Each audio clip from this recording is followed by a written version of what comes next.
This text is like, Fred Craddock is one of my preaching professors. Sometimes you just read it and sit down. This text feels like, oh, well, thanks, sit down. That's pretty plain, right?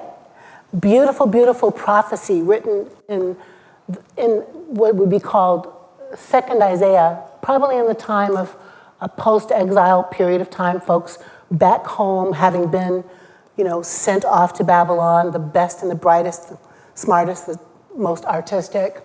And now they're back home and the temple's not rebuilt, and so they don't really have a place to worship, but there's a kind of nostalgia about worship. The understanding, the feeling is, if I worship right, if I do the right rituals, if I do the right prayers, if I say the right, prosperity psalm, if I do the right thing, God's going to show up and protect me, be with me, help me, hold me.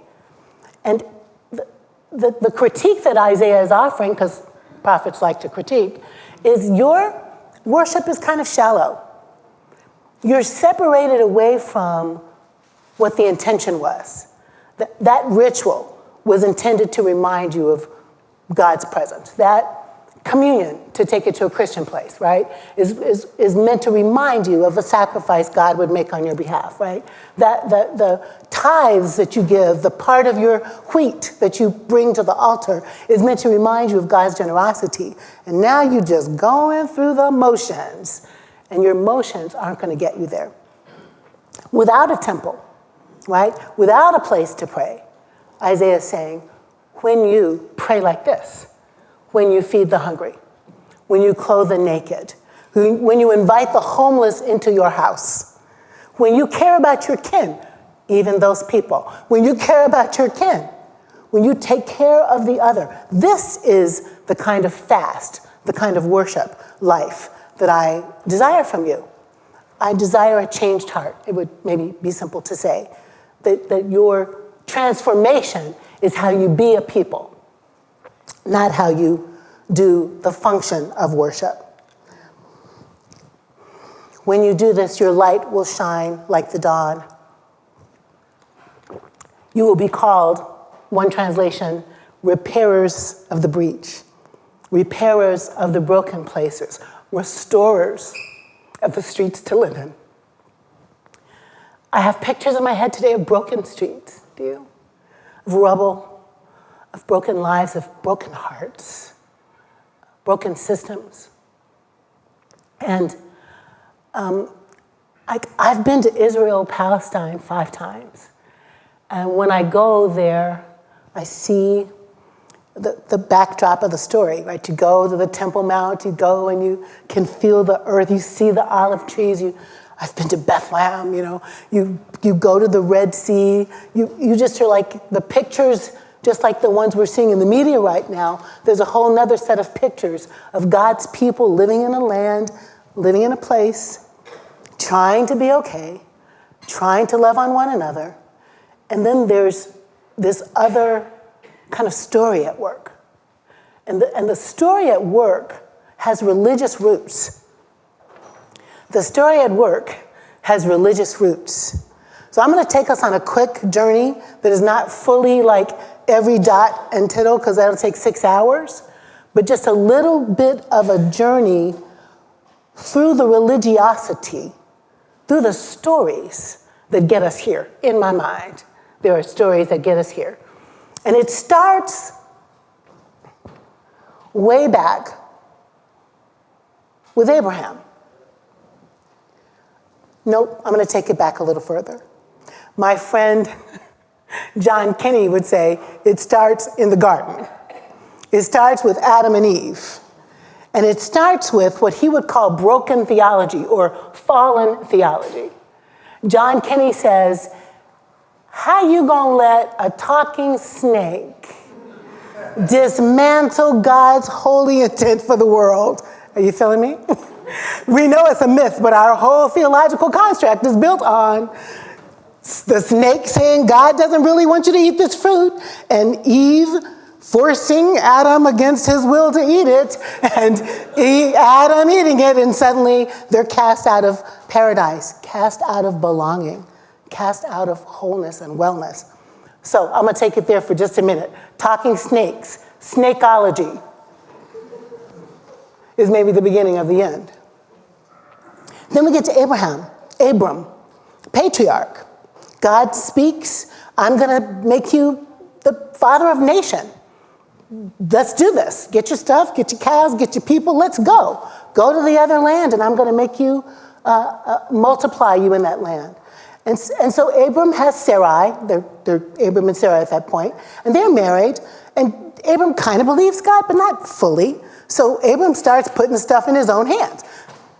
Listen, Sarai, we're going to go to Egypt, and the Pharaoh's going to think you're cute. So I'm going to tell him you're my sister. Okay, let's see how that lie works out. So there's a kind of dishonest streak in this story, right? Sarah is cute, and the Pharaoh does think she's cute, but Abraham's not leaning on God so much as he's leaning on himself. Are y'all with me? Be nodding when you're with me, and amen is okay whenever you're ready. But it's right. So now, Sarah and Abram, they into the land they're supposed to be in, and there's been no pregnancy. There's a fertility problem still. And so even though Abram wants to trust God, he trusts himself more. And he and Sarah take Hagar. And I won't say the word, because y'all know adults what I'm talking about. It wasn't like Hagar was excited about this arrangement or choosing it for herself. But she was a handmaid and used as a tool to get this other pregnancy thing cooking. Are you with me? So Sarah's like, yay, you're having a baby. I'm so excited, until she has the baby. And then Sarah's jealous and sends Hagar out into the wilderness. So it starts with a patriarch, a matriarch, and a slave, an enslaved Egyptian, an enslaved African, who gets put out in the wilderness instead of living in the house with Isaac and Ishmael. Do y'all know this stuff? It's kind of yucky, right? Ew. Now, Hagar's in the wilderness, the baby, they ain't got no water, they ain't got no food. Hagar's crying. God appears, says, I see you, Hagar. And Hagar sees God. The only woman in the scripture to have a theophany. Big word for you, Vicky. Vicky's my chair. To have a theophany. And what does she do? She, black enslaved woman, names God herself. Names her God, the God who sees. So the God who sees promises Hagar that Hagar will be the mother of a nation. You got your Abraham and you got your Hagar, both going to be parents to a nation. Ishmael and Isaac. It starts with brothers. Brothers from different mothers. Their children are cousins. I've seen the cousinness. I've seen Israeli soldiers and Palestinian soldiers meet together over dinner to talk about how they're going to make peace and to take those lessons back to their colleagues. I've seen old Palestinian and old Jewish mothers meeting together, mourning the loss of their children, and saying, we can make a new way together. I've seen activists and artists together trying to make a one-state solution. I've seen diplomats together trying to make peace. I've done Shabbat meals with rabbis, and I've done study with Palestinian leaders. I know that these cousins know how to be cousins. But let's keep it moving. Let's keep the story moving. Palestine and Israel are together sharing a land. 10% Jews, 90% Palestinians. In the 1917s or so, when there's a British Accord written. That name just popped out, but it's coming back. Look it up, 1917, Balfour. Thank you, Vicky. The Balfour Accord. Let's talk about how this British protectorate will make arrangements for how these brown Jewish and Palestinian people will live. Not their business, except their empire, and therefore it is. And they put pressure on these people to live together in different ways. And that's 1917. And World War I comes to an end. And by the time we get to 1933, a short Austrian mean guy named Hitler starts defaming the Jewish people. Caricatures, cartoons, bad press campaign about how these Jewish people are our problem. And the world watches. And the world watches. Great Britain watches. The United States of America watch. By the time Germany is defeated in World War II, and millions of Jews have been killed, the world that watched feels some kind of way, like, that wasn't a good idea, was it? So how are we going to fix that? Well, we're going to make a homeland in Palestine. We're going to make a homeland in Palestine. Again, the Jews and the Palestinians are not working on this. This is not that's what they're doing. Empire's doing it. Are you with me? The empire's doing it. This is how we're going to fix the thing that we let break. This is how we're going to repair the brokenness, is to make more brokenness. The Palestinians call that the Nakba, the catastrophe that happened when they had to leave their homeland.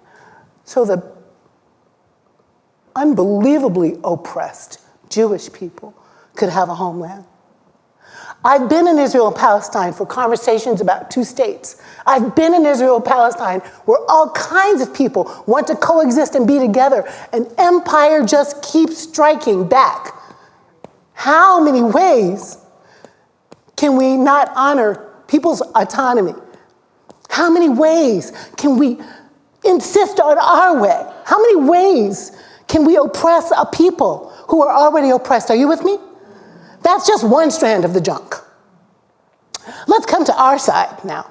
Let's just come across the pond to the way this kind of sense of land and identity and what God wants for us just screws us up. The land promised to Israel belonged to Canaan. Canaan was already there, and Israel took it. Okay, the people who became Christian take that story and make it their story, and they are the chosen people. Are you? The chosen people get to go take this land from the indigenous people in the land. The story of chosen and power and bastardized, sorry little people, to permit us to just take everything we want, anytime we want it, from whoever has it in the name of God. Kill 3 million Jews in the name of God, Christians. Murder, torture Muslims because they're not Christians in the name of God. Build this city, this nation on black people's bodies because you're entitled to in the name of God. I told you weren't going to like some of what I'm saying. This is what it is. This is how it is. This is what it's been, and it doesn't have to be this way. It doesn't have to be this way. We can stop creating God in our image. We can listen for what is required of us, which is to love each other.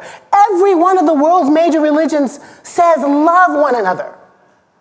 My Jewish colleagues, my Jewish friends know that their book, the Hebrew scriptures say, you shall love the stranger because you were once strangers in a strange land.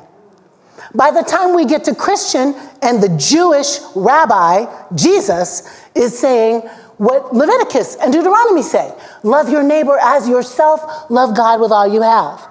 Islam, a religion that actually does mean obedience and peace. Islam says, don't withhold from anyone what you need for yourself.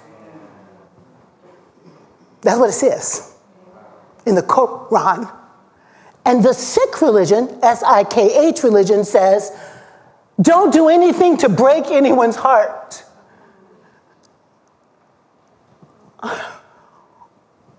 What would happen if we just let ourselves live by love. What would happen if we just let ourselves live by the law of love? That we would feed the people that are hungry, that we would put clothes on the naked, that we would share our resources, that we would make sure houseless people have a house, that we would make gardens in the wilderness, that we would water the violence with our tears, and what would spring up is seeds of peace. What would happen if we stopped acting like these ancient stories of snakes and giants in the land, and you go get it and take it? We know we made that stuff up so we could justify our own existence. What if we just let ourselves listen for the still speaking God who only wants to say, I love you, love each other on my behalf. And everything else is commentary or make-believe or midrash or stories created to help us feel better, and they don't work any longer. They just don't work any longer. So I think we are called to be reparations people. That we are called, this phone is so crazy, but we're called to lean into this idea of fixing what's broken. And the first thing we fix is the way religion breaks us. The way religion breaks us, breaks our humanity, breaks our connections, breaks our community, and we make a new one. Because we can. Because we can. Those guys weren't any smarter than we are. They didn't have any better ears tuned to God than we do. We get to make a new way across the desert of this horrible violence. I'd like to hear our president, listen, Hamas is evil. Don't leave this room thinking I don't think that. That's some evil crap that happened, period. And if you're in Israel and you're watching checkpoints where the Palestinians are occupied, my Jewish friends say occupied, that also just frankly sucks. That's my theological word. It's just not good. None of that's good. Hear me? None of it's good. And I would like our president to say, I'm standing on the side of peace. I'd like to hear the president say, I'm standing for peace. I'd like to hear him say, I'm for Israel and I'm for Palestine. Why can't you be complicated? Why can't we stand for everybody? I'd like him to say, I stand for 2 states, let's get busy making it happen. I'd like to hear him say, I stand against occupation, and I stand against homelessness, and I stand against oppression, and I stand against anti-Semitism. I'm anti-Semitic. I would love him to say that.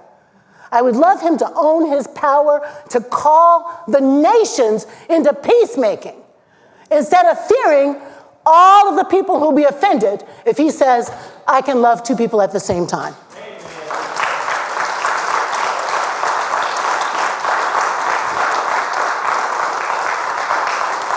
I can love 2 people at the same time. I can stand for justice and peace and love for everybody all at once, and so can we. That's our calling. This is ridiculous. Policing of words and language. You didn't say that right. Let's listen so we know more. That's a calling. Let's learn what it is that we're talking about so we know. And then let's demand, our leaders demand peace. And peace isn't going to happen when people feel oppressed. That's a fact. That's a fact. So let's stop that. Let's fix that. Let's fix all of that. You can't let the world kill the Jews. Unconscionable horror. And then fix it by oppressing someone else. That's insane. So what needs to happen is that all of those cousins, because they're our cousins, have to feel we love them and see them and want them to flourish. That's what I want. I want them to all flourish, like I want to flourish here in the United States. So we're at war, and mostly it's a war of ideologies here in this nation. I'm asking you to join me in the fight for peace, in the demand for peace. We've created a resource page at Middle Church.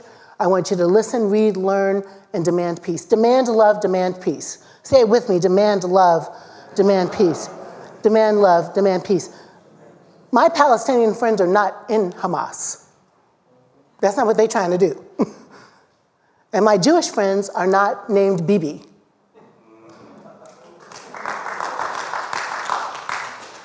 It's a hot mess that we only can fix. A hot mess that we can only fix. A hot mess that we can only repair with love. Period. Everything else is commentary. Peace.